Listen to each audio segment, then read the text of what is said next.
तो हमारे पास में एक गुरुजी था, मुझे इतना ज्ञान था नहीं, मैं छोटा था उस टाइम पे। हम्म। तो गुरुजी ने बोला कि भाई बजरंग बाण का पाठ कर। मैं पाठ करता ही रहा और हम्म। बाबा ने मुझसे कहा सपने में आकर कि इसको तू मत कर, मुझे संकट होता है कि बार बार इसमें प्रभु की शपथ है। बाबा ने बार बार समझाया मुझे, मैं नहीं समझा, शायद मैं मूर्ख था उस टाइम पर। मुझे बड़ा दुख हुआ, मैंने बाबा ऐसी कौन सी गलती कर दी जो मुझे इतना बड़ा दंड मिला। तब उन्होंने आकर कहा कि जो तूने गलती की है वो तुझे मालूम है, फिर भी तू अनजान बन रहा है। हम तो एक तुच्छ भक्त हैं, हमारी तो कोई औकात नहीं है कि हम हनुमान जी को उनके प्रिय प्रभु श्री राम की सौगंध दें। दास्य भाव नहीं, प्रभु को ऑर्डर देते हैं कि प्रभु ये काम मेरा नहीं हो, ये काम तो होना ही चाहिए, आपको तो प्रभु श्री राम की सौगंध है। भगवान पे विश्वास ही नहीं है, चमत्कारों पर विश्वास नहीं है, भगवान की महिमा पर विश्वास नहीं है, तो वे तो आपका मजाक बनाने लग जाएंगे और उस मजाक के कारण आपका विश्वास डगमगाने लगेगा।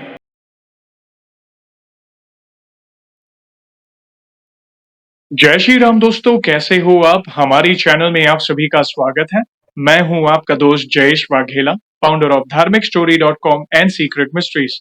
दोस्तों, आज मैं फिर से लौटा हूं एक और इंटरेस्टिंग वीडियो कॉल सेशन के साथ। हनुमान जी के भक्त ऑनलाइन है और उत्सुक हैं अपना अनुभव शेयर करने के लिए। और वीडियो में आगे बढ़ने से पहले आप सभी को बता दूं कि अगर आप भी हनुमान जी से जुड़े अपने अनुभव मुझसे इंस्टाग्राम वीडियो कॉल पर शेयर करना चाहते हैं, तो इंस्टाग्राम की लिंक मैंने डिस्क्रिप्शन में दी है, उस पर क्लिक करें, मुझे फॉलो करें और मैसेज करें। मैं जल्द से जल्द आपसे जुड़ूंगा और वीडियो कॉल सेशन शेड्यूल करूंगा। और अगर आप ईमेल के माध्यम से अपने अनुभव शेयर करना चाहते हैं तो हमारा ईमेल आईडी है dharmikstory@gmail.com। तो चलिए आगे बढ़ते हैं आज के इस वीडियो कॉल सेशन में। नमस्कार भैया, जय श्री राम आपको। जय श्री राम। आपका बहुत बहुत स्वागत है आज के इस वीडियो कॉल सेशन में और धन्यवाद जो आप अपना समय निकाल कर इनिशिएटिव ले रहे हैं हमारे प्रिय बालाजी से जुड़े अपने अनुभव शेयर करने के लिए। वीडियो में आगे बढ़ने से पहले सभी भक्तों को बताना चाहूंगा कि अगर आप हनुमान जी से जुड़े वीडियोस देखना चाहते हैं, हनुमान जी के अनुभव से या उनकी लीला से जुड़े वीडियोस देखना चाहते हैं, तो हमारी चैनल को सब्सक्राइब अवश्य करें और सपोर्ट अवश्य करें और बेल आइकॉन को अवश्य दबाएं, नोटिफिकेशन ऑन करें ताकि आने वाले नए नए अनुभव आप सबसे पहले देख सके। सबसे पहला सवाल भैया ये बताएं कि आपका पूरा नाम क्या है, आप कहाँ से बिलोंग करते हैं और आप क्या करते हैं? मेरा नाम राकेश कुमार गोस्वामी है। मध्य प्रदेश पर रहते हैं और जिला राजगढ़ है, डिस्ट्रिक्ट राजगढ़ जिला में निवास करते हैं। जी, मेरी छोटी सी किराने की दुकान है, बाबा की कृपा से जो चलती है और उनकी कृपा से सब हो रहा है। क्या बात है, बहुत अच्छा लगा जानकर और हम बहुत उत्सुक हैं भैया आपके अनुभव को जानने के लिए। जैसे आपको पता है ये जो सेशन है हमारे प्रिय बालाजी महाराज से जुड़ा है, तो अगला सवाल उन्हीं से जुड़ा है। ये बताएं कि जीवन में सबसे पहले आप हनुमान जी से कब जुड़े, कैसे जुड़े, जीवन के किस मोड़ पर जुड़े, कौन से नित्य पाठ करते हैं और शुरुआत की जर्नी के बाद जो भी आपके अनुभव रहे हैं जिसमें प्रभु ने जो भी असंभव कार्य संभव किए हो आपके जीवन में, उसे आप डिटेल में साझा कर सकते हैं। वैसे तो मेरे पिताजी बालाजी के बहुत बड़े भक्त थे। वो हमेशा उनकी सेवा करते थे और उनकी जॉब भी थी, पोस्ट ऑफिस में नौकरी भी करते थे। पर हमारी स्थिति थोड़ी खराब थी। उनकी अनुयायी में मैं भी हम्म। बाबा की सेवा बचपन से ही करने लगा, करीब करीब 12 या 13 साल से। जब मैं 8वीं क्लास में था तो मुझे सभी सर टीचर डराते थे कि तुझे पढ़ना नहीं आता है, बहुत कम हिंदी में कमजोर है और तू इस साल 8वीं में पास नहीं होगा। इस हम्म। प्रकार मुझे बहुत डराया। तो मेरे दोस्त कहते थे तेरे साथ तो तेरे बालाजी है ना, तू उनको मानता है, तू पूजा करता है। हम्म। तो उन दोस्तों ने कहा कि अरे हम सर से आज शर्त लगाते हैं, तू पास हो जाएगा, तुझे नहीं डराएंगे। तो वैसे हम स्कूल में गए तो सर ने मुझे डराया, धमकाया और सभी दोस्तों ने कहा नहीं सर ये पास हो जाएगा, हमारी शर्त है, शर्त लगाइए। तो 150 रुपए की शर्त हुई। तभी मैं मंदिर गया और मंदिर में जाकर मैंने बालाजी से कहा कि प्रभु आज तो बड़ा संकट है, कि कैसे मैं पास होऊंगा, शायद मुझे कमजोर हूँ मैं हिंदी में बहुत ज्यादा। तो ऐसा कहकर मैं आ गया और तभी रात को सोया तो उन्होंने कहा कि तू चिंता मत कर, मैं तेरे साथ हूँ। ऐसा उन्होंने मुझसे कहा। और जब मेरा रिजल्ट आया तो मैं वाकई में पास हो गया और मैं क्या? शर्त जीत गया। ये कृपा उनकी मेरे ऊपर हुई। और मेरे पिताजी हमेशा उनकी सेवा में लगे रहते थे और जो कोई भी दुख वाले आते थे उनके पास, कोई जैसे सिर दर्द हुआ, पेट दर्द हुआ, तो वे हमेशा उनकी धूप दे देते थे और कुछ पाट माट कर देते थे तो वो ठीक हो जाते थे। उनकी सेवा में सदा मेरे पिताजी लगे रहते थे। जब मेरे पिताजी मैं 12वीं क्लास में था तो पिताजी मेरे हमें सभी छोड़कर इस संसार से अलविदा हो गए, चले गए। तो हमारी जो स्थिति थी वो और ज़्यादा खराब हो गई, क्योंकि उनकी द्वारा, उनकी जॉब के द्वारा ही हमारा घर खर्चा चलता था। अब क्या करें, कच्चा मकान। उसी समय 2007 में पानी अधिक गिरा, बाढ़ आई गांव में, छोटा सा नाला हमारे घर पर घुस गया, पूरा घर में पानी पानी हो गया। ऐसा लग रहा था अब मकान ध्वस्त होने वाला है, अब हम तो घर से बेघर हो जाएंगे, ऐसा हमें प्रतीत हुआ।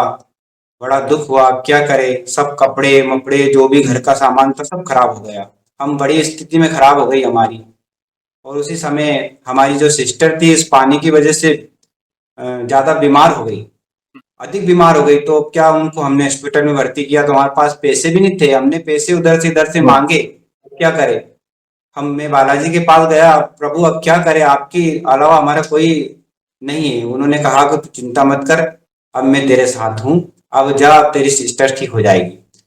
तो जैसे मैं अस्पताल में गया तो बिल्कुल वो ठीक हो गई।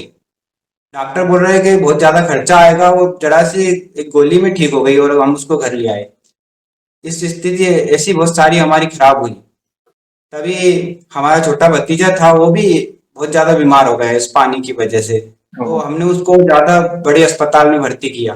वहाँ डॉक्टर ने बोला भाई ये नहीं बचेगा, ये तो अभी हम नहीं बचा सकते हैं इसको। तभी मैं बालाजी के पास गया और मैं मंदिर में रात भर रहा, वहीं उनके पास सुता रहा। तभी उन्होंने मुझसे कहा सपने में आकर, जब चिंता मत करो, 12 बजे पानी पी लेगा और बोल उठेगा। तभी मैंने हॉस्पिटल में फोन लगाया, मैं सच बोल रहा हूँ आपके सामने। तो हाँ, हमारी मम्मी थी और मम्मी ने बोला कि बच्चे ने 12 बजे पानी मांग लिया और बच्चा बिल्कुल स्वस्थ है, अब वो रोटी को मांग रहा है। इस प्रकार से उनके बड़े बड़े चमत्कार हमारे ऊपर हुए। हमारी स्थिति तो दयनीय थी सही, कोई पैसे भी नहीं हमको देता था, ऐसा उनकी कृपा हमारे ऊपर बार बार हुई। तभी हमारा एक भतीजा है जो बोलता नहीं है मुझसे, बड़ी चिंता हुई मुझे भी। हाँ, वो बोलता नहीं है, मैं क्या करूं, किसके पास जाऊं। सब घर वाले बोलने लगे कि अब हम क्या करें, ये बोलता नहीं है, इसकी आवाज चली गई। तो मैंने कहा कि अब क्या किया जाए इसके लिए। तो हमारे पास में एक गुरुजी था, मुझे इतना ज्ञान था नहीं, मैं छोटा था उस टाइम पे। तो गुरुजी ने बोला कि भाई बजरंग बाण का पाठ कर, एक नारियल बाबा के यहाँ रखकर और उनको बजरंग बाण का पाठ करो, बाबा से बोल कि भाई ये बच्चा बोले। मैंने ठीक है, मैं करता रहा निरंतर। उसको करते करते करीब करीब 1 साल हो गया। मैं पाठ करता ही रहा और बाबा ने मुझसे कहा सपने में आकर कि इसको तू मत कर, मुझे संकट होता है कि बार बार इसमें प्रभु की शपथ है और जो बच्चे के साथ है वो तो उसके कर्म का हिसाब है, ऐसा मुझसे कहा। पर मैं नहीं माना, मुझे तो ठीक करना था। तो बाबा ने बार बार समझाया मुझे, मैं नहीं समझा, शायद मैं मूर्ख था उस टाइम पर, मेरी बुद्धि इतनी काम नहीं करती थी। और जब मैं बाबा की पूजा कर रहा था, आरती कर रहा था, उनके पूजा गृह में था, उसी टाइम पर आरती उतार रहा था, ऐसे स्वापी मेरे गले में पड़ी हुई थी, उसी स्वापी में अचानक आग लग गई। आग लगी जी, उस स्वापी में जोर से आग लगी तो मैं घबरा गया। तो मैंने उस स्वापी को इस प्रकार पकड़ लिया और आग लगती लगती जैसे आ गई है मेरा हाथ पूरा, जी अब भी देखो निशान है इस पर, लगा था, पूरा जल गया। मैं वहीं पर, मुझे सुध नहीं, मैं वहीं पर गिर गया। गांव के लोग थे कुछ, मुझे लेकर गए अस्पताल में, वहां उन्होंने दवाई मवाई लगाई। मुझे बड़ा दुख हुआ, मैंने बाबा ऐसी कौन सी गलती कर दी जो मुझे इतना बड़ा दंड मिला। तब उन्होंने आकर कहा कि जो तूने गलती की है वो तुझे मालूम है, फिर भी तू अनजान बन रहा है। प्रभु मैंने जो किया है इसलिए मैं आपसे क्षमा चाहता हूँ और मुझे मेरी गलती की माफी मिले। तो उन्होंने आकर कहा तू मेरा पुत्र है और पुत्र से कभी पिता नाराज नहीं होता है। इस प्रकार उन्होंने मुझे स्नेह दिया और मेरे इस प्रकार स्नेह भरा हाथ फेरा और उसी समय मेरा दर्द कम हो गया और उनकी कृपा से मैं धीरे धीरे ठीक हो गया। 2015 की ये बात है। इस प्रकार, जी जी, इस प्रकार ऐसे चमत्कार उन्होंने मेरे साथ किए, बहुत ही बहुत बहुत इम्पोर्टेंट अनुभव ये वाला है। ये स्पेशली कई भक्तों के सवालों के जवाब है। अ, जी आपकी जर्नी काफी इंस्पिरेशनल है और भाव वाली भक्ति है। सरल भक्ति है लेकिन भाव वाली भक्ति है। और कई भक्त सवाल भी पूछते हैं कि बजरंग बाण का पाठ करे या ना करे।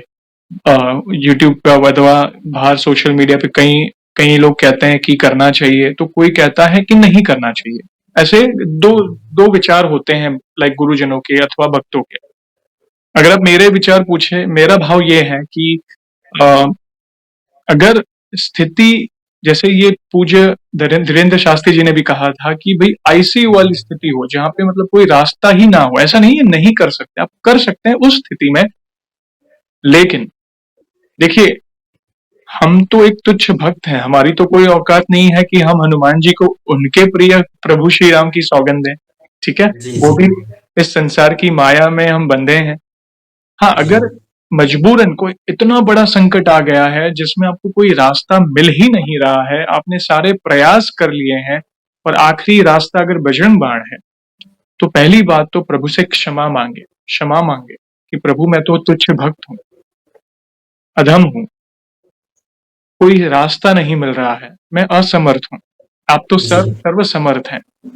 ये मेरी पीड़ा है।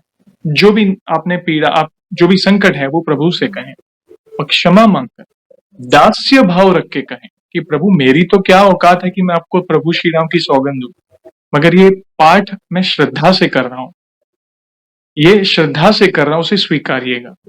देखना जी प्रभु स्वीकारेंगे, क्योंकि वो दास्य भाव है। कई बार क्या होता है, भक्त ये कुछ वीडियोस ऐसी है तो प्रचलन में ऐसा हो जाता है बजरंग बाण का पाठ की छोटी छोटी प्रॉब्लम के लिए कई बार भक्त वो पाठ करने लगते हैं। आपकी सिचुएशन नहीं, आपकी तो जेन्युइन सिचुएशन थी, मगर प्रभु ने संकेत भी दिए। ठीक है, प्रभु ने तो संकेत भी दिए थे, मगर आजकल कई युवा छोटी प्रॉब्लम्स के लिए बजरंग बाण का पाठ ऐसे ही कर लेते हैं और दास्य भाव नहीं, प्रभु को ऑर्डर देते हैं कि प्रभु ये काम मेरा नहीं हो, ये काम तो होना ही चाहिए, आपको तो प्रभु श्री राम की सौगंध है। तो भला हनुमान जी को विवश करना क्या ये अच्छी बात है? जी हनुमान जी तो मात्र राम नाम से ही प्रसन्न होते हैं। अगर हनुमान जी की कृपा प्राप्त करनी है तो मात्र अगर आप सच्चे हृदय से उनके शरणागत होकर उन्हें राम नाम भी सुनाएंगे ना, हनुमान जी बहुत प्रेम से अवश्य सुनेंगे और बड़े बड़े असंभव कार्य संभव हो जाएंगे ऐसे। तो जी यस, ये बहुत इंपॉर्टेंट बात आपने शेयर की कि उन्होंने संकेत भी दिया था आपको, उन्होंने जी संकेत भी दिया, मगर चलिए ये मनुष्य बुद्धि है, कई बार हम अपनी ही सुनते हैं। तो आपने किया तो कहीं ना कहीं देखिए वो स्थिति आपके जीवन में आई, मगर फिर से वो संकेत मिले आपके जीवन में कि मैंने जी ना कहा था मगर आपने अपनी जिद पे किया। तो कोई बात नहीं, ये ऐसा नहीं कि आपके सवाल के जवाब प्रभु ने दिए, ये कई भक्तों के सवालों के जवाब मिले हैं। अब बाकी देखिए, अब हाँ, राम नाम जाप करें, राम चरित्र का गुणगान करें, हनुमान चालीसा का पाठ करें, सुंदरकांड का पाठ करें, हनुमान अष्टक, बहुत सारी लीलाएं हैं अलग अलग पाठ में प्रभु की। तो ये बहुत इंपॉर्टेंट टॉपिक आपने शेयर किया अपने अनुभव के माध्यम से। प्लीज कंटिन्यू करें, हम और सुनना चाहेंगे आपको।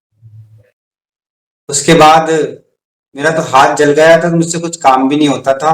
धीरे धीरे उनकी कृपा से मैं ठीक हो गया। हम्म, फिर जैसे मेरी पढ़ाई का सवाल आया, पिताजी तो चले गए थे, अब मैं कैसे पढूं? मैंने कहा कि अब मैं आगे नहीं पढ़ पाऊंगा, 12वीं के आगे मुझे रुकना होगा, हम्म, क्योंकि अब मुझे काम करना होगा मेरे घर परिवार के लिए। जी तो उन्होंने जो मेरे सपने में आकर कहा कि मैंने तुझे पुत्र माना है और मैं तेरा पिता हूँ, तो मैं तुझे पढ़ाऊंगा, तो चिंता मत कर। वैसे मुझे साधु के रूप में वो दिखते हैं, कभी ऐसे रूप में मुझे दिखे नहीं, झूठ नहीं बोलूंगा। तो उन्होंने इससे मुझसे कहा, और मैंने जब ठीक है, मैंने फर्स्ट ईयर में आगे बढ़ने की कहा, गया मैं फार्म भरने के लिए। हम्म, तो मैंने देखा कि मेरे पास कितने पैसे हैं, तो देखा मेरे पास 700 रुपये थे और मुझे 1200 रुपये कॉलेज में देने थे। कम था उस दिन, तो मैं आ गया लौट कर। फिर मैंने कहा कि प्रभु आज तो मेरे पास 700 रुपये हैं, अब ये कैसे होगा कि 500 रुपये कहाँ से लाऊं मैं? ये बड़ी चिंता की बात थी। ऐसे कहकर मैं तो सो गया, और मेरे पास एक लोहे की पेटी है, उसमें जाकर मैंने उन पैसों को रख दिया। जी सुबह जब मैं उठा वापस, और मैंने कहा कि पता नहीं आज फीस का इंतजाम होगा कि नहीं, आज आखिरी तारीख है, हम्म, अब क्या करूं? बड़ी चिंता थी। माता जी के पैर में, मैंने अपनी मम्मी के पैर में धोख दिया। उसके बाद में फिर मंदिर गया और उनको प्रणाम किया प्रभु को। और फिर घर आया, और जब मैंने वापस उन पैसों को निकाला और मैंने पैसों को वापस गिना कि कितने पैसे हैं, तो वो पूरे 1200 रुपये थे। अब उसमें 500 रुपये कहाँ से आ गए ये पता नहीं। ये ओह, उनकी लीला है। फिर मैं कॉलेज में मैंने एडमिशन ले लिया, धीरे धीरे मेरी पढ़ाई एमए फाइनल तक कैसे हो गई ये मुझे पता नहीं पड़ा। क्या ये हुआ? उनकी लीला है। फिर ऐसे ही हमारे पास में ही एक मंदिर और था जंगल में, हम्म, जहाँ लोग बहुत कम जाया करते थे। मंदिर था हनुमान जी का। वहाँ किसी औरत को तकलीफ हुई, उसके अंदर कोई ऐसी भूत बाधाएं आई हम्म, रात को। तो भूत बाधा आई तो हाँ वो औरत, उसने औरत ने बोला कि मुझे उस साइड ले चलो जहाँ मंदिर है बालाजी का। हम्म, वहां उस औरत को ले जाया गया। औरत को अंदर जो आत्मा आई और वो घूमने लगी, बोलने लगी कि यहाँ के जो सेवक है उनको बुलाया जाए। तो अधिकतर लोग हमको मानते थे गांव में। उन्होंने कहा गुरुदेव को बुलाएं, वही बात करेंगे इनसे, हमको तो बात करना आता नहीं है। तो जंगल में मंदिर था, कोई नहीं जाता था वहां की जगह, तो उन्होंने मुझे हमको बुलाया। रात को करीब करीब 12 या 1 बजी हुई थी। उन्होंने कहा कि वहाँ कोई ऐसी आत्मा आई हुई है और गुरुदेव आपको बुलाया है, चलो। हम्म, मैंने कि चलो। हम गए रात को।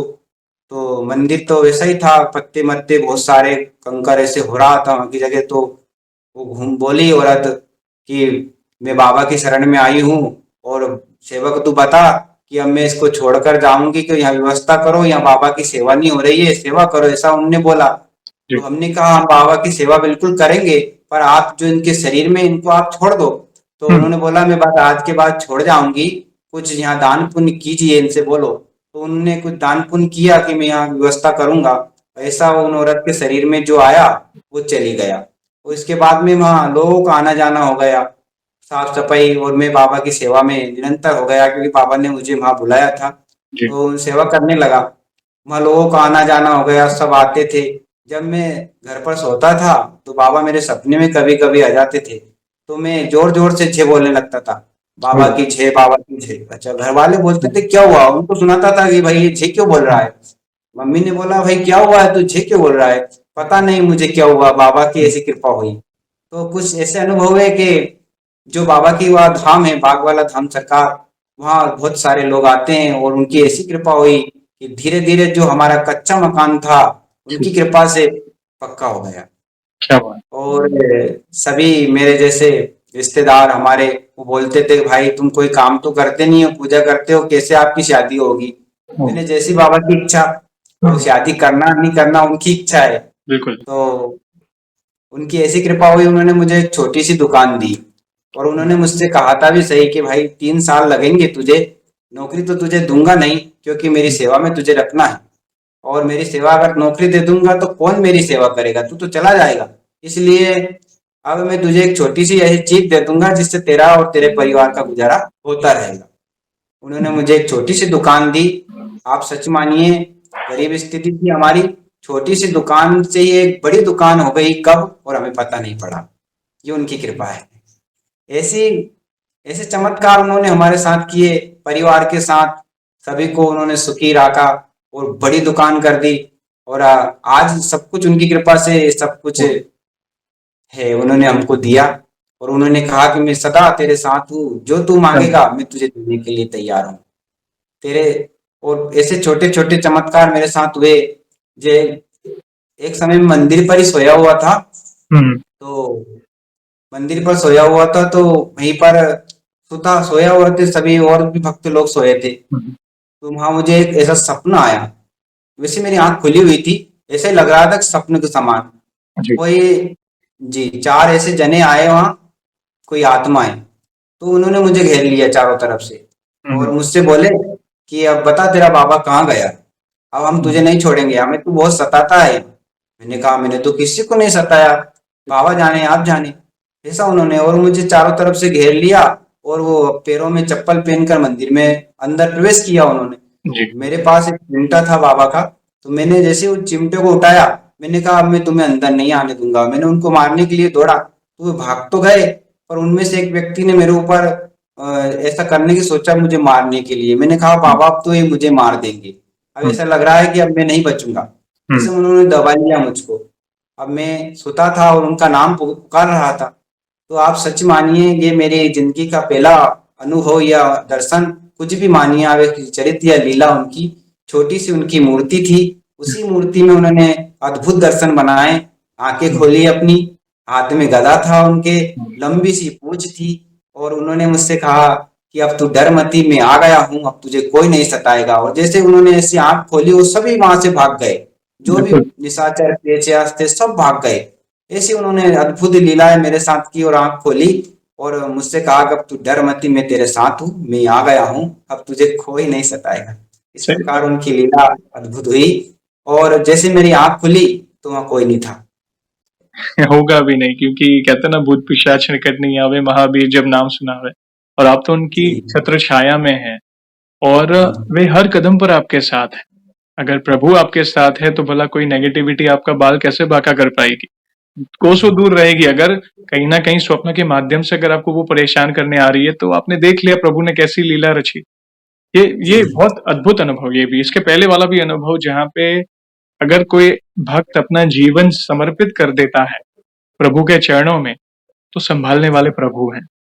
देखिए ये, और वो जब देते हैं ना, तो हमारी कल्पना से परे होता है। कहाँ छोटी जी। दुकान से उन्होंने शुरुआत कराई, अब गृहस्थ जी। भक्त हैं, उनकी सेवा में है। और दुनिया में भी लोग कई बार सवाल उठाते हैं, अरे ऐसा वैसा बहुत सारे होते हैं। तो उन्होंने आपकी हाँ। दुकान बिजनेस सेटअप कर दिया, और आज उनकी कृपा से आपकी दुकान भी बड़ी हो गई। देखिए, आप अपने गृहस्थी में भी आगे बढ़ रहे हैं और अपनी भक्ति में भी आगे बढ़ रहे हैं, वो भी प्रभु की छत्र छाया में रहकर। यहाँ पे एक छोटा सा सवाल पूछना चाहूंगा, ये कई भक्त मुझसे कहते हैं कि आप पूछा करें, कि जैसे आप गृहस्थी में हैं प्लस सेवा में भी है, तो आपकी दिनचर्या कैसी है? आप नॉर्मली नित्य कौन से पूजा पाठ वगैरह करते हैं? क्या दिनचर्या है? प्लीज बताएं, कहीं ना कहीं आपको देखकर बाकी भक्त इंस्पिरेशन ले सके। प्लीज बताएं।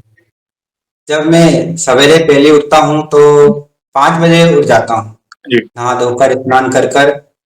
सवेरे पहले मैं, जहाँ वो जंगल वाला मंदिर मैंने आपको बताया था, जी। सवेरे पहले करीब करीब आधा किलोमीटर पर है वो, मैं अपनी पैदल पैदल वहां जाता हूँ, और जाकर उनको नमस्कार करता हूँ। पहले उनको जल फूल अर्पित कर कर उनको तिलक चंदन सब चढ़ाता हूँ। उसके बाद में उनसे मैं आराधना और माफी मांगता हूँ कि प्रभु, इस भक्त से कोई गलती हुई है इस पुत्र से तो आप क्षमा करना, क्योंकि मैं गृहस्थी में हूँ और मुझसे आपकी सेवा हो नहीं सकती है, फिर भी आपने मुझे चुना है तो मैं आपकी सेवा कर रहा हूँ। इस प्रकार से मैं उनकी सेवा करने के बाद में पाठ करता हूँ हनुमान चालीसा का, बैठ जाता हूँ, और पाठ करने के बाद में फिर उनकी आरती मारती कर कर फिर अपने दूसरे मंदिर है, उन मंदिरों में भी जाकर मैं ये नित्य कर्म क्रिया जो है मेरी वो करता हूँ, रोज सुबह डेली। और उसके बाद में रामायण जी का पाठ है, तो रामायण जी का पाठ भी मैं उनको करता हूँ और सुनाता हूँ। शायद मैं क्या उनको सुना सकता हूँ, वो तो स्वयं सब कुछ जानते हैं, बिल्कुल। पर शायद मुझे कुछ उससे ज्ञान हो जाए तो मैं रामायण जी का पाठ भी मंदिर में बैठकर करता हूँ। और उसमें जो अर्थ है उन अर्थों को पढ़कर भी करता हूँ कि प्रभु, इन अर्थों से शायद मेरे अंदर जो अवगुण है वो निकल जाए और बिल्कुल। प्रभु के सद्गुण मेरे अंदर आ जाए। इस प्रकार रामायण जी के पाठ भी मैं करता हूँ, यही मेरी नित्य क्रिया है। क्या बात है! बहुत सुंदर दिनचर्या है आपकी। कई लोगों के सवालों के जवाब मिलेंगे आपके इस दिनचर्या से। और जैसे आप भक्ति में आगे बढ़ते गए, एज अ व्यक्ति, एज अ मतलब आपके अंदर क्या चेंजेस आए? जैसे दिन ब दिन हमारी भक्ति जैसे अलग अलग स्थिति में बढ़ती है, तो कई बार हम वैसे तो अनुभव करते हैं बहुत सारी चीजें, प्रभु संकेत देते हैं, हमारे कार्य पूरे होते हैं, बाहरी चीजें, मगर अंदर से, आपके अंदर भक्ति में हनुमान जी की जैसे बढ़ते गए, क्या चेंजेस है? आपने क्या फील की? मेरे अंदर तो अधिकतर यही चेंजेस आए कि जब मैं उनका पाठ करता हूँ तो मुझे ऐसा लगता है कि जो मेरे अंदर के जो अवगुण थे पहले, जो मोह, जो मैंने सोचा था कि मैं इतने पैसे कमाऊंगा, मैं इतना बड़ा आदमी बन जाऊंगा, ऐसा मैंने मन में जो कई बार सोचा है। जैसे मैंने सोचा कि मेरे पास मोबाइल नहीं था, तो मेरे मन में सोचा, मैंने कभी उनसे नहीं कहा कि मेरे पास मोबाइल है, तो मैंने कल सोचा है परसों के दिन मेरे पास मोबाइल आ गया। ऐसा प्रभु ने किया मुझे। राइट। मैंने सोचा कि प्रभु आज मेरे पास ये चीज नहीं है तो वो कल मेरे पास वो चीज आ जाएगी। तो प्रभु छोटी छोटी चीजों को मुझे देते थे। मैंने अंदर से अनुभव किया कि मैं क्या चीजें मांग रहा हूँ, ये तो सब नाशवान चीजें हैं, इनसे कोई मुझे मोह नहीं है। अगर प्रभु से मुझे मांगना है तो मैं राम का नाम मांगू, प्रभु मैं आपके नाम का सुमरन करूं, इस सुमरन से मेरे अंदर का सब मेल मिट जाए, सब मेरी माया अंदर से निकल जाए और अंदर में एक स्वच्छ ऐसा व्यक्ति बन जाऊं जो अब इन चीजों की मुझे आवश्यकता नहीं है। नहीं। मैंने प्रभु से सदा यही कहा है कि प्रभु अगर मुझे देना है तो आप मुझे राम की भक्ति प्रदान कीजिए बिल्कुल। जिससे मेरा और मेरे परिवार का कल्याण हो। ऐसा अनुभव मुझे अब अंदर होने लगा। मैं कोई भी चीज उनसे अब नहीं मांगता हूँ, पहले मांगता था। पहले प्रभु मेरे पास ये नहीं है, प्रभु मेरे पास घर नहीं है, प्रभु मेरे पास गाड़ी नहीं है, तो उन्होंने घर दिया, गाड़ी दी, मकान दी, बच्चे दिए, ये सब कुछ उन्होंने दिए। मेरे पास कुछ नहीं था, मैं गरीब था। अब सब लोग बोलते हैं मुझे कि पंडित जी आपके पास ये कैसे आ गया, आप कुछ करते तो नहीं, आपके पास दुकान है और ये दुकान में आप मंदिर भी, बड़ा मकान भी है आपके पास, और अभी आपने एक गाड़ी खरीद ली है बड़ी, और उसके बाद में ये सब कुछ आपके पास सुख है, आप तो बड़े सुखी हो, ये कैसे हुआ? मैंने कहा ये सब बाबा की कृपा है, वो देते हैं और बस हम ले लेते हैं। अब बिल्कुल। ऐसी इच्छा नहीं है मेरे अंदर कि मुझे प्रभु से कुछ चाहिए। अब तो बस यही चाहिए कि प्रभु अगर मुझे देना है तो प्रभु की भक्ति दीजिए जिससे मैं बिल्कुल। आनंदित रहूं। तो वो जो मेरा आगे की जो क्रिया है वो निरंतर चल रही है। अब उनसे यही मांगना है मुझे कि बस देना है तो मेरे अंदर की शुद्धि कीजिए तो मैं शुद्ध हो जाऊं और प्रभु की भक्ति मेरे अंदर आ जाए। यही सबसे बड़ी चीज उनसे मैं मांग रहा हूँ। बहुत सुंदर। देखिए, प्रभु को तो सब पता है ना कि मेरे भक्त के लिए क्या उचित है, क्या उचित नहीं है। हमारी मनुष्य बुद्धि तो कभी भी कुछ भी मांगती है, ये दे दो, वो दे दो। ये शुरुआती भक्ति की बात कर रहा हूँ। फिर भक्ति में एक ऐसी स्थिति आती है कि हम मांगना ही बंद कर देते हैं और जी फिर हाँ। वो चीज मांगते हैं जिससे हमें सुकून मिलता है। और हम मांगते हैं राम जी की भक्ति हनुमान जी से, क्योंकि राम रसायन तुम्हारे पास है।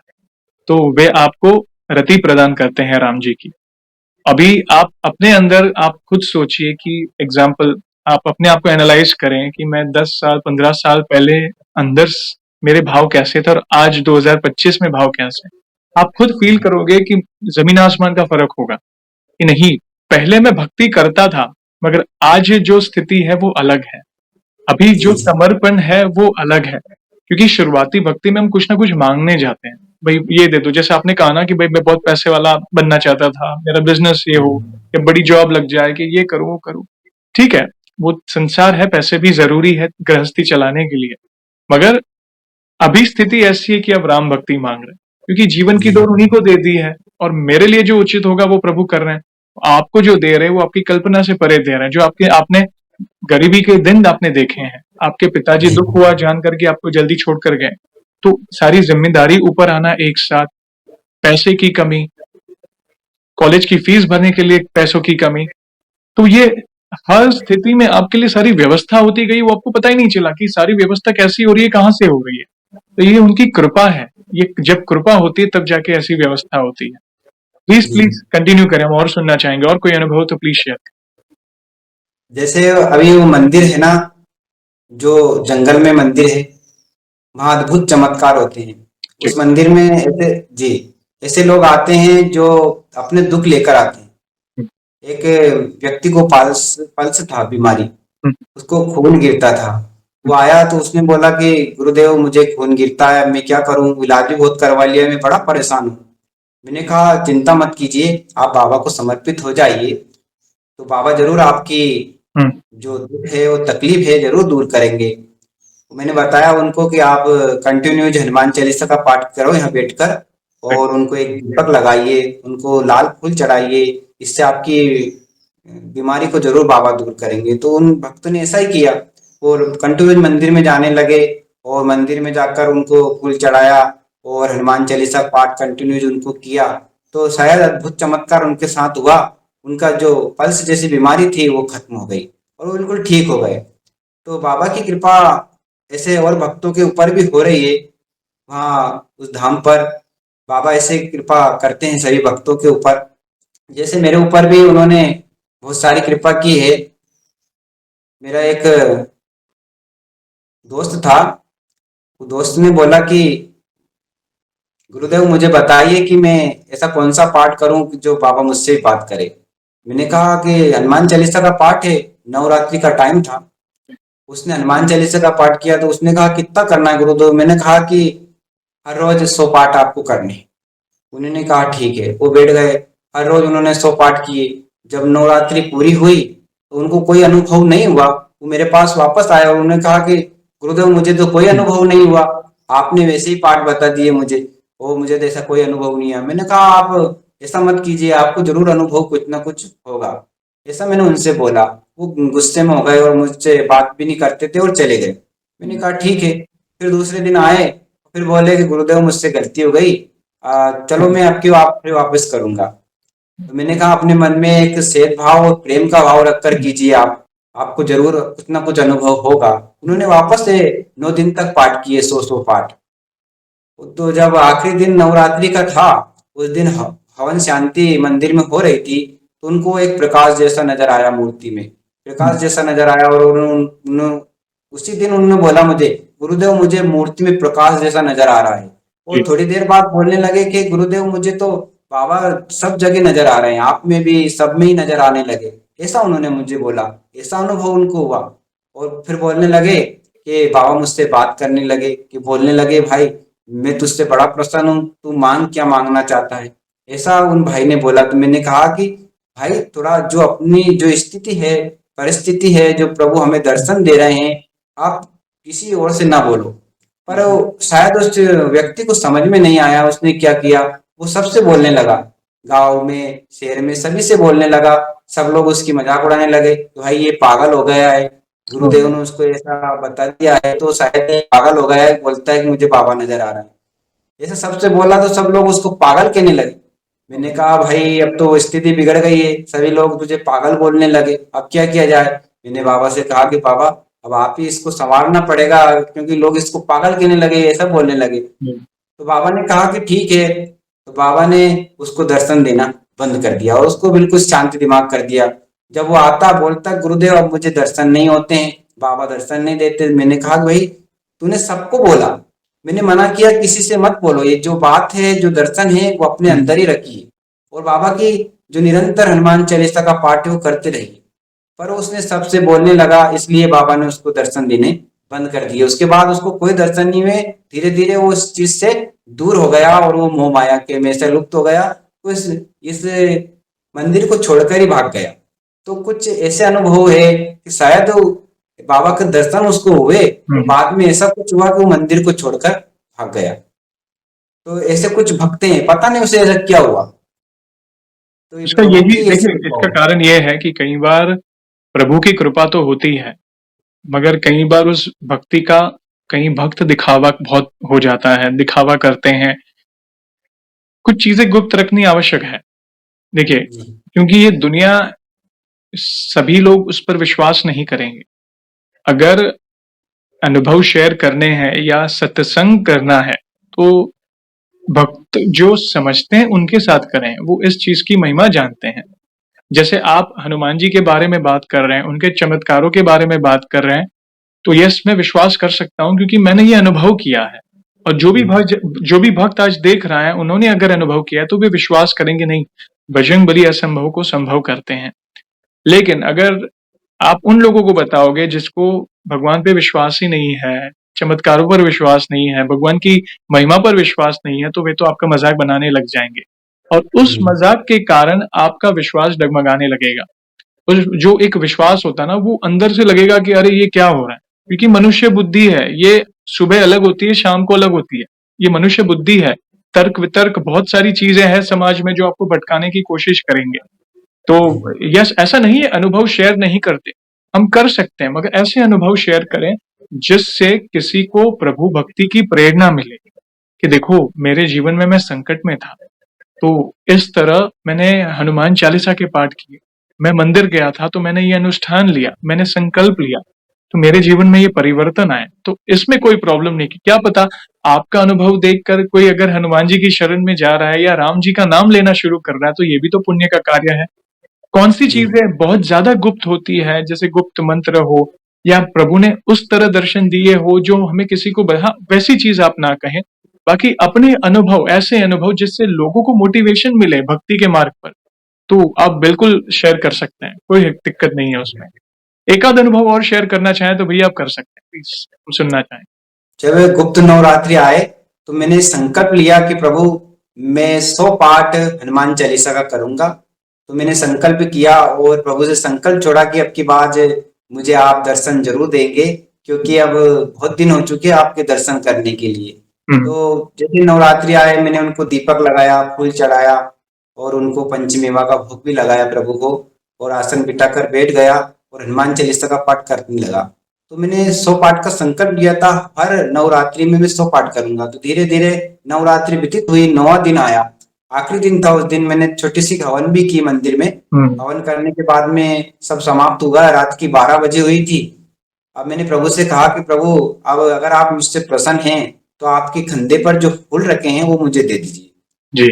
थोड़ी देर उनसे मैंने मांगा, फिर झोली फैलाई, फिर हाथ पसारे, फिर भी उन्होंने कुछ संकेत मुझे नहीं दिए। फिर मैं हनुमान चालीसा का पाठ करने लगा, अपने हम्म। रोने लगा, आंसू बहने लगे। तभी पता नहीं, फिर उन्होंने अपने कंधे के फूल ऐसे लगे जैसे हाथ से उतार कर मुझे देने लगे, वो फट से हम्म। आ गए और मेरे झोली में गिर गए। मैंने कहा अरे। प्रभु, ये तो अति कृपा है आपकी। और ऐसे अद्भुत चमत्कार हुए। जैसे एक बार मंदिर में सभी समिति के लोगों ने अभिषेक रखा, गुरुदेव आज तो मंदिर में अभिषेक किया जाए जी। प्रभु की मूर्ति का। मैंने ठीक है रखो। तो हमने चोला मोला उतार कर उनका अभिषेक किया।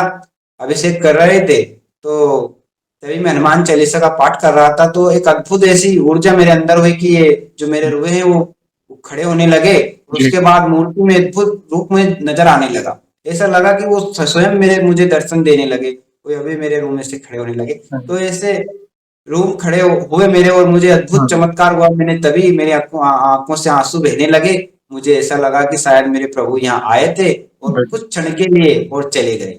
ऐसा अद्भुत जब हनुमान चालीसा का पाठ मैंने किया 100 बार, तो नवरात्रि में 9 दिन, तो मुझे ऐसे अद्भुत चमत्कार हुए, अद्भुत उनके दर्शन हुए, जो शायद ही इन आंखों ने पहली बार उनको देखा है साक्षात ऐसे जागृत रूप में। तो मुझे क्या बड़ा आनंद आया। उसके बाद बड़ा आनंद आने लगा। अभी हनुमान चालीसा का पाठ मैं करता हूँ निरंतर। जब भी मंदिर में जाता हूँ निरंतर ये पाठ मेरे चलते रहते हैं। मैं किसी से ये बात शेयर नहीं करता हूँ, शायद अब मैंने आपसे ये शेयर की है। कुछ लोग समिति के जानते हैं, मैं किसी से ये बात बताता नहीं हूँ। क्योंकि जब मैं ये बात बताता हूँ तो मुझे पता नहीं ऐसा क्या होता है, मेरे रोम रोम खड़े हो जाते हैं और मेरी आंखों आंखों से आंसू आने लगते हैं। इसलिए मैं किसी को ये बात अधिकतर शेयर नहीं करता हूँ। ऐसा दर्द मुझे होता है जब भी मंदिर जाता हूँ, और जब बैठ जाता हूँ तो मैं कभी कभी बड़े जोर जोर से रोने लगता हूँ। ऐसा लगता है कि शायद प्रभु मेरे पास है, और ऐसा ऐसा अनुभव होने लगता, आंखों में आंसू आने लगते उनकी बात याद कर कर। शायद वो अब चाहते हैं कि मैं उनके पास जाऊं और प्रभु श्री राम जी के दर्शन करूं। ऐसा अनुभव मुझे अंदर होने लगा है।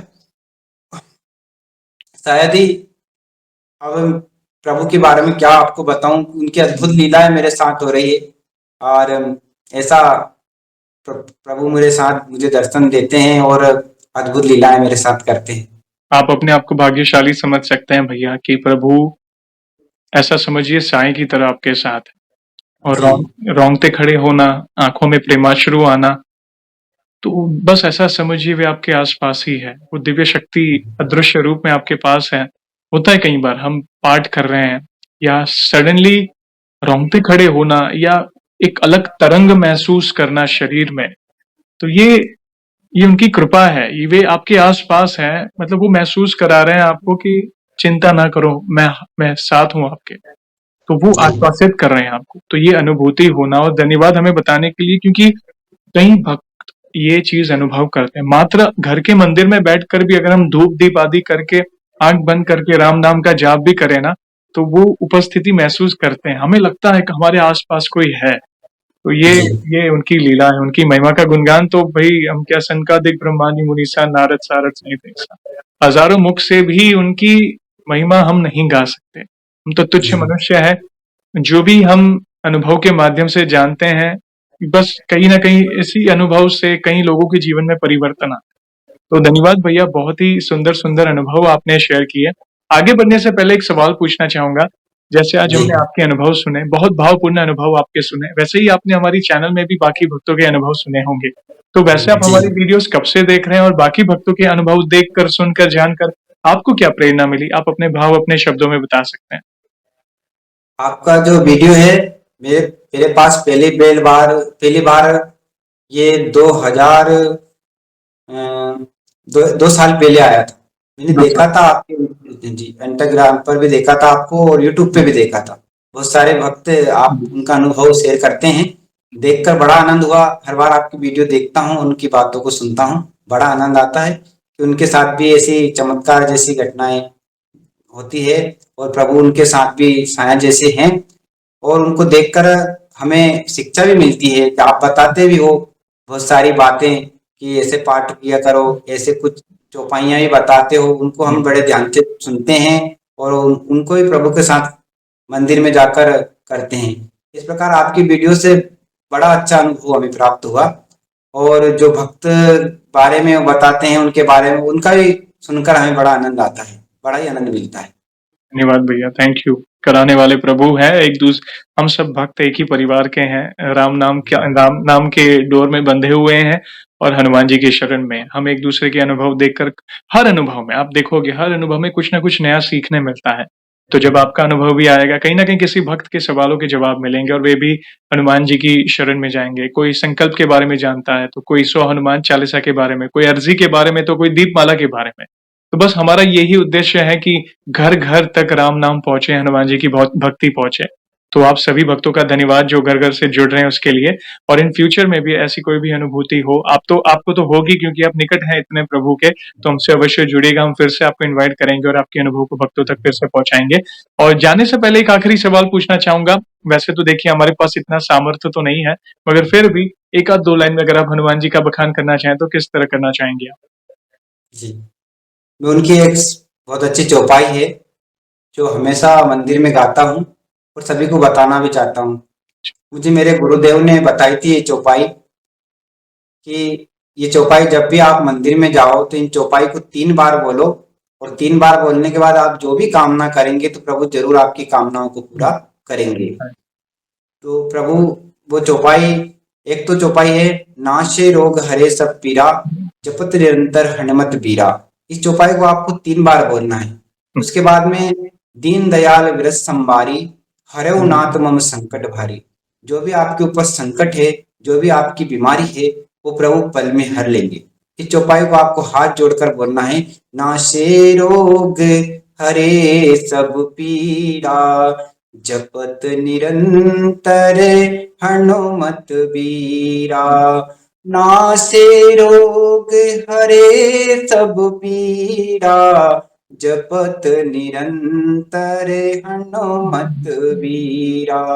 नासे रोग हरे सब पीरा जपत निरंतर हनुमत बीरा। दीन दयाल विरज संभारी हरिहु नाथ मम संकट भारी। आप सच मानिए, जब आप ये चौपाई मंदिर में बोलोगे, मूर्ति के सामने सिर झुकाकर प्रेम पूर्वक और श्री राम जी का नाम जाप करोगे तो जरूर आपकी जो भी बीमारी, जो भी दुख, जो भी कष्ट होंगे प्रभु पल में हर लेंगे। ये चौपाई मैंने आपको बताई। धन्यवाद आपका, बहुत-बहुत धन्यवाद। बहुत ही इम्पोर्टेंट चौपाई है और बहुत ही सुंदर और अनमोल शब्दों में आपने उनकी महिमा का गुणगान किया भैया। बहुत अच्छा सेशन रहा, प्यारा सत्संग रहा, बहुत ही अच्छी जर्नी आपने अपनी सुनाई। और सेशन को आपको तो पता ही है, ऐसे ही एंड नहीं करेंगे। प्रभु श्री राम के नाम का जयकारा और हनुमान जी के नाम का जयकारा अवश्य लगाएंगे, फिर सेशन को एंड करेंगे। तो आप जुड़िए, जो भी भक्त जहाँ कहीं से इस सेशन को देख रहा है, भारत में है, भारत के बाहर है, चल फिर रहा है, ऑफिस में, किचन में, प्लीज जयकारे में जुड़िए, फिर सेशन को एंड करेंगे। तो बोलिए सियावर रामचंद्र की जय जय, पवन सुत हनुमान की जय जय। वन सेकेंड भैया, थैंक यू वेरी मच अपने प्यारे प्यारे अनुभव शेयर करने के लिए। जय श्री राम, जय हनुमान। जय।